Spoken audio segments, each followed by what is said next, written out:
Welding. Yeah.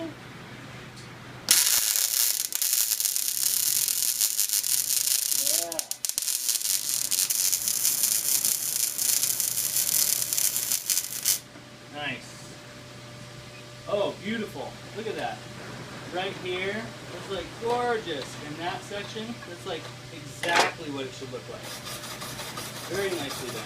Could you show me about how close you want to keep the torch tip? So like, Show me about how close you want to have it from the metal. Yeah, right about like that. About an 1/8 inch or so. And then how fast do you want to travel across when you're welding? Yeah, right about like that speed. Perfect. And then if you're doing a T-joint like this, what kind of motion would you what would do you do with the gun? Oh, like. Yeah, and even down a little bit on the bottom some more. So it kind of zigzags back and forth. Yeah, kind of dip up and dip down and dip up and dip down across that joint. Nice.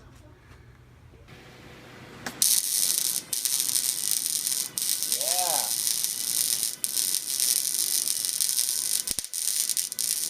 How do you adjust how dark the helmet is when it goes dark? You can adjust it right here. Nice.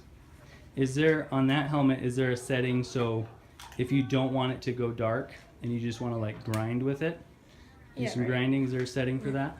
Right there. Nice, where it says grind there. Cool. Why is it important to wear gloves while you're welding? Because the sparks, they might get on you, and it's really hot.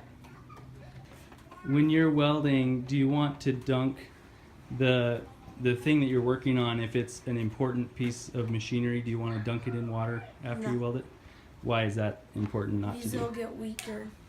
Yep, nice. Yeah, where does the CO2 come out? Like, it's right in there where there's no metal. Like. Yep, nice. Can you go ahead and pull that cup off of there? Show me where it comes out. Right in those little holes. Yeah, nice. Perfect, right in there.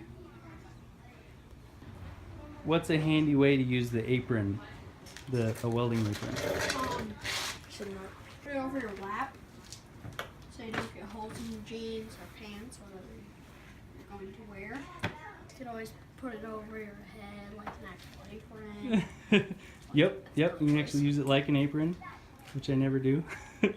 How do you adjust the helmet when you put it on? How do you get it tight on your head? So you push down, and you twist, like righty, tighty, lefty, loosey, and you tighten it like that. And then this is how you adjust it, so you can have it. So if you want it to come down like this, you'd loosen it, and you'd be able to come down by itself. But if you wanted it to like stay, you tighten it. Nice. And then if both your hands are full, like you're holding your welding torch in one hand and you're clamping the piece of metal together with your other hand, how would you get your welding helmet down when you're ready to weld? You'd flip your head like that. Nice, perfect. How can you test if if an auto darkening helmet is working? If it'll go dark when you start welding, how do you test it? You would take a lamp, and so you can go like take a light and you flip it down, and if it gets dark, then it's working. But if it doesn't, then it's not working. Nice. What do you do? What's one reason that it would maybe not work? If the battery's out. Nice. And how would you fix that? They have a little solar panel on the front that you can put out in the sun and it would charge. And also, if you're welding, it will charge of the brightness of the weld.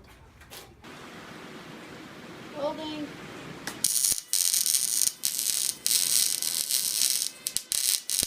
Keep it closer. Push it close. There you go. Push it on in there.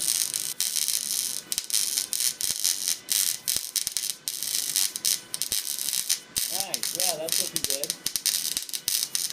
In there. There you go. Yeah, that's good. Nice. Can you point to the best sections? Yeah, I agree. Yeah, that's good. How important is the ground clamp of the welder?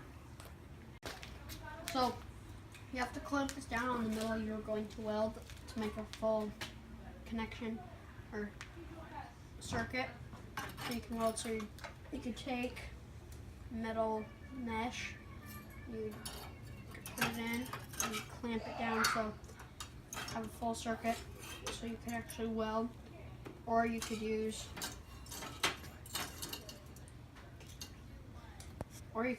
copper, loose wire, and clamp it down to the metal. It would also work. And why is that important? What does that help accomplish?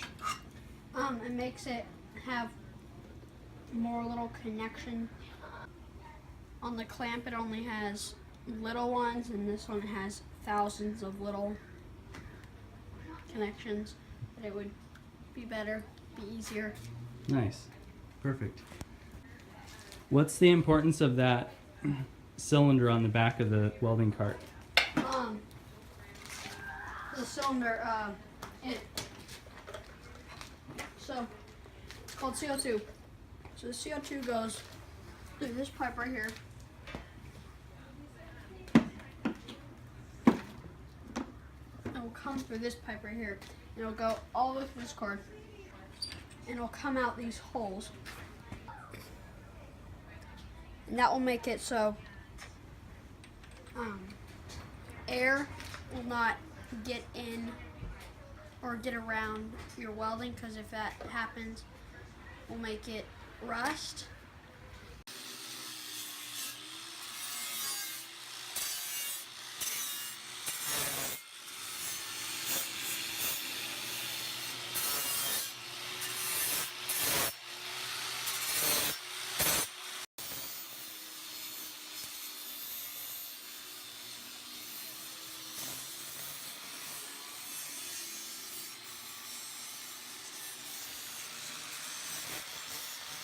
So you're heating both metals so they're red hot, and they're hot enough, not quite hot enough to like melt into a pool, but they're close to that. They're really hot.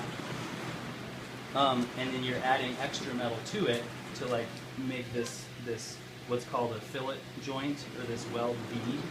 You're making that like reinforce the joint, and the goal is so that in the end, if you were to break these pieces apart, what would break would be actually the metal itself over here, not the weld. So what you're saying is actually true. You want the weld to be as strong, if not slightly stronger than the metal itself, because then you know it's a good joint, and it's like, you know that if it's going to fail, it's not going to fail where you welded it. Like you can tell from the backside, you're actually like this, where you can see it's kind of, it's a different color here, and it's even slightly bubbled a tiny bit.